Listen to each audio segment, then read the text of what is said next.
Welcome to All About St. Paul, where we feature videos about city services, programs, entertainment, and more. He's Nick Nelson from the city's video production team. And she's Liz Wagner from St. Paul Parks and Recreation. Coming up on this week's show, street sweeping is underway in St. Paul.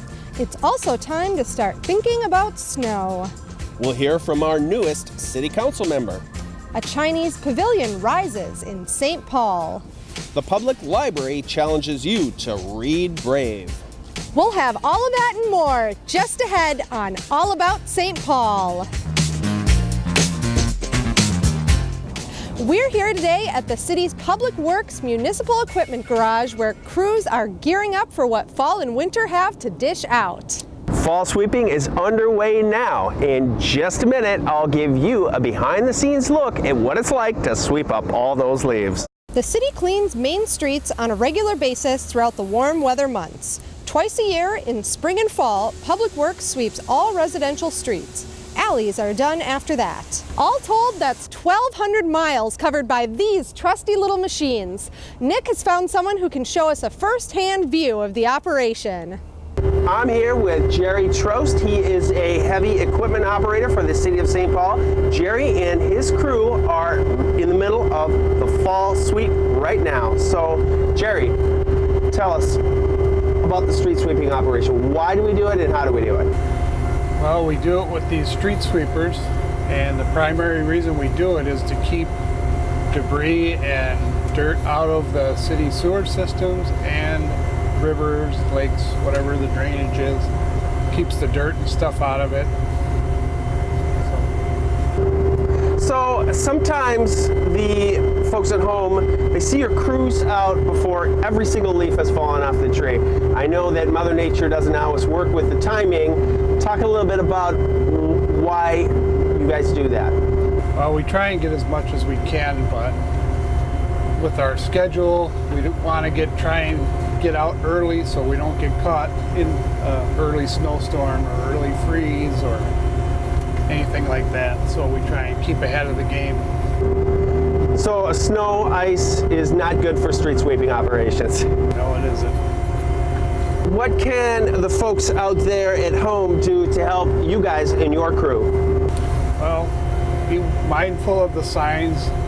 The city usually lets people know when we're going to start, and they should keep an eye out for the signs so when they're off the street we can get more of the leaves and dirt instead of having to go around a lot of cars and leaving a lot, and then it ends up on either in the sewer or on the boulevard. So we try and keep the streets clear so we can get as much as we can. Well, thank you, Jerry, and folks at home, thank you. Keep up the good work, and let's get ready for plow season. Yeah, I'm not ready. Let's take a little bit more look at how these machines do their jobs picking up the leaves here in St. Paul. While you can't rake your leaves into the street, there are several options for disposal.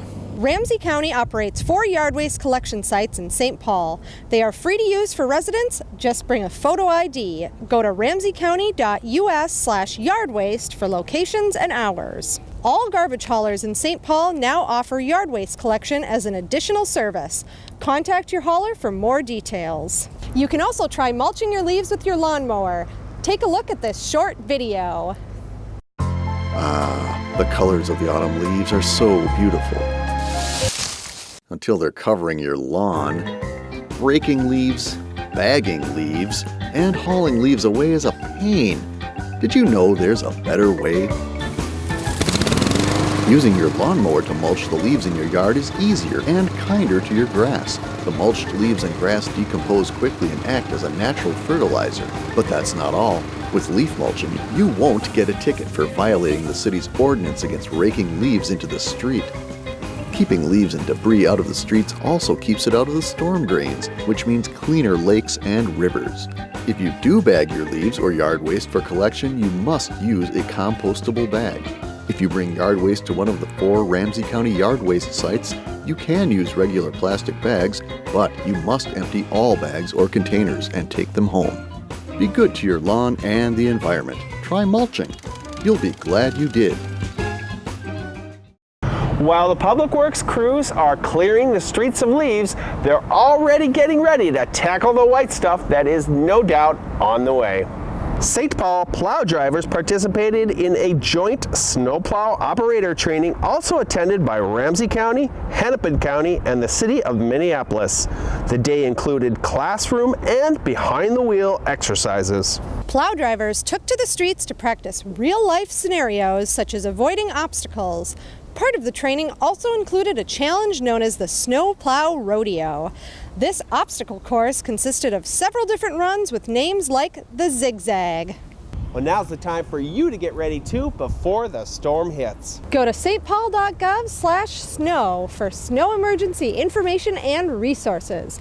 And get the app. Search St. Paul Winter Snow Parking in the App Store or Google Play to get notified when a snow emergency is declared and where to move your vehicle. You can also get a text alert by texting St. Paul Snow to 468-311. Plan now where to park if you are asked to move your car. On our last show, we reported on the newest city council member, Ward 4's recently elected Mitra Jalali Nelson. We sat down with Mitra to hear her thoughts and hopes for Ward 4 and St. Paul.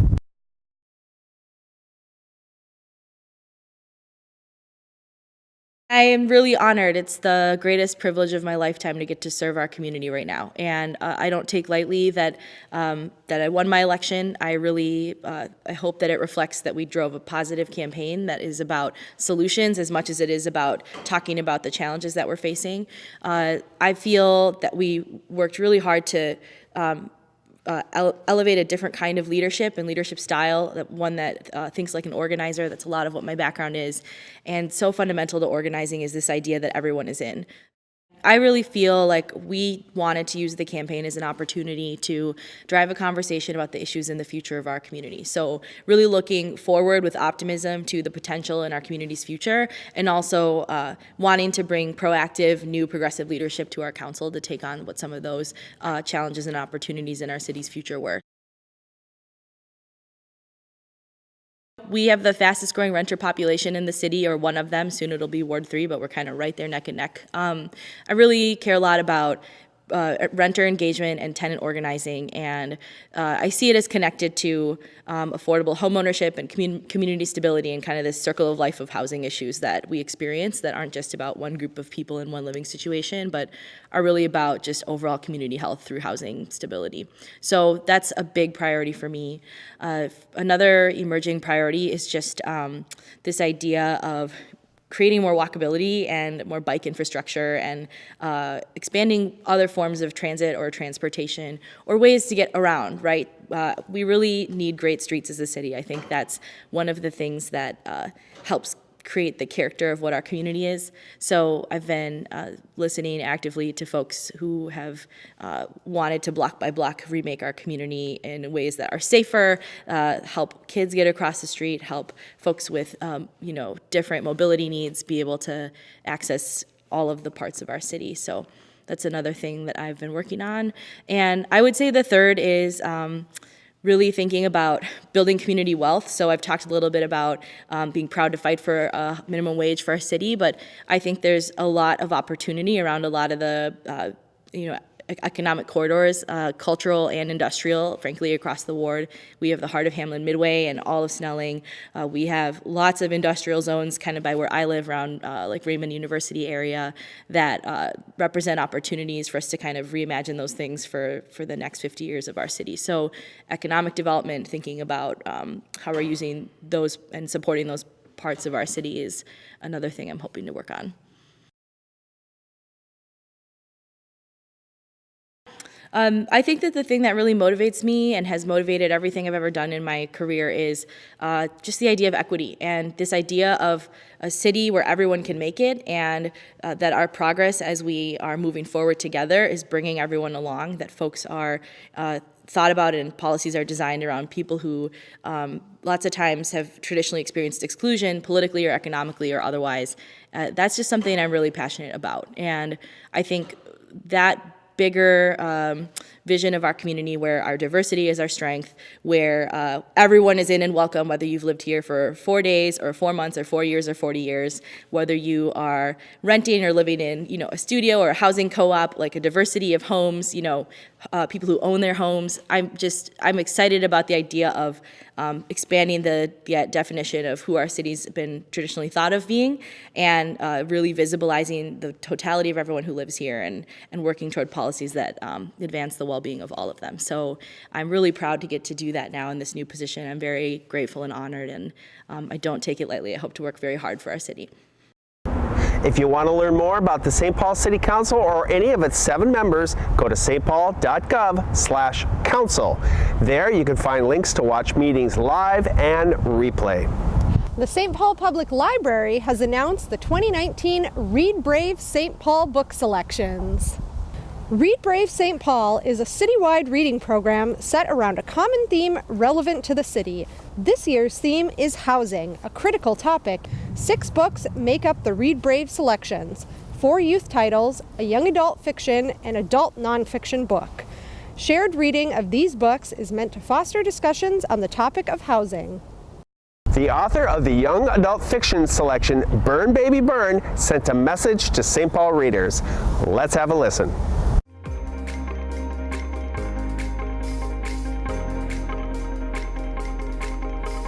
Good morning, everybody. I'm Meg Medina. I'm the author of Burn Baby Burn.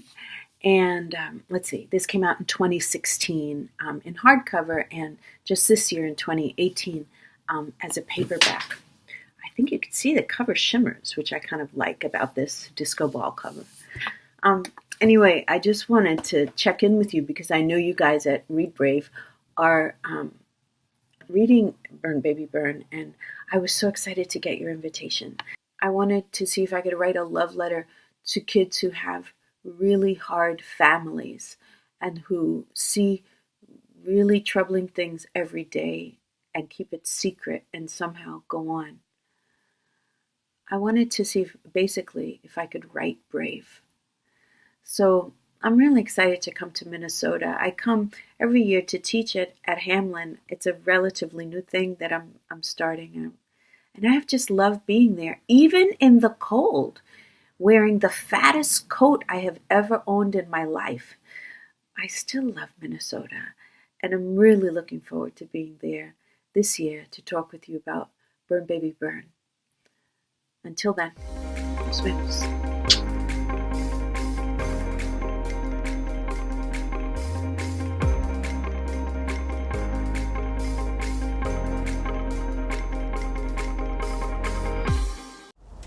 We'll have more on the 2019 Read Brave program in future shows. Find out more at stpaul.gov/readbrave. Well, just because it's getting downright chilly outside doesn't mean your kids have to stop swimming. Great River Water Park announces fall mini swim lessons. 4 weekly 50-minute classes cost $30. Several days and times are available. Classes start November 20th. Go to stpaul.gov/parks or just stop by the Oxford Community Center to sign up. Well, if you have taken a stroll lately on the north shore of Lake Phalen, you may have noticed a striking sight. A Chinese pavilion has risen in nearby Phalen Park. Let's find out more and take a look.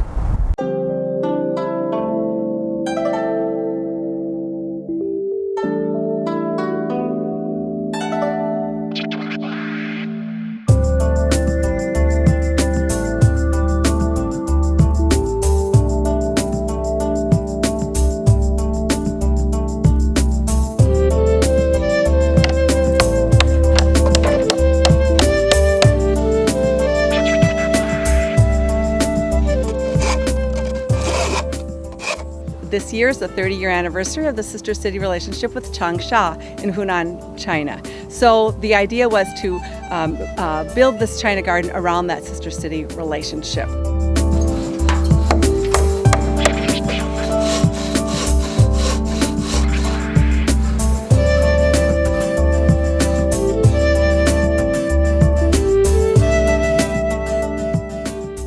They took a look around and they saw the water of Lake Phalen, the trees behind us, The stone bridge just over to the west.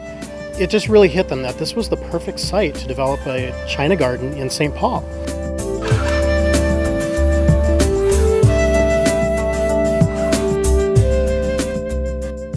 我们这一行人都是第一次来。This is the first time we've been to United States. We felt St. Paul people are very friendly. I hope the Chinese pavilion will be the bridge between the China people and the St. Paul people for a long, long time to come.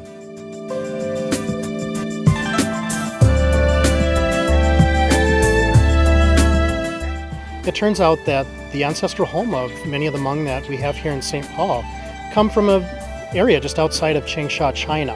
And those symbols represent the Hmong that are here in Minnesota as well as the Hmong that are in China.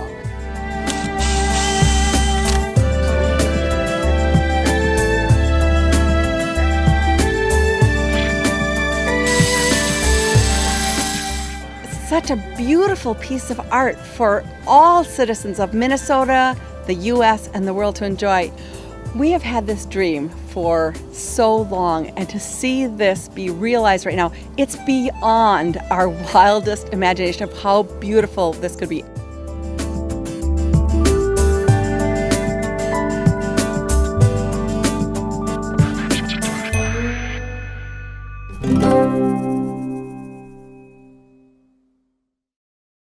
We will have more on the St. Paul Changsha China Friendship Garden as it develops.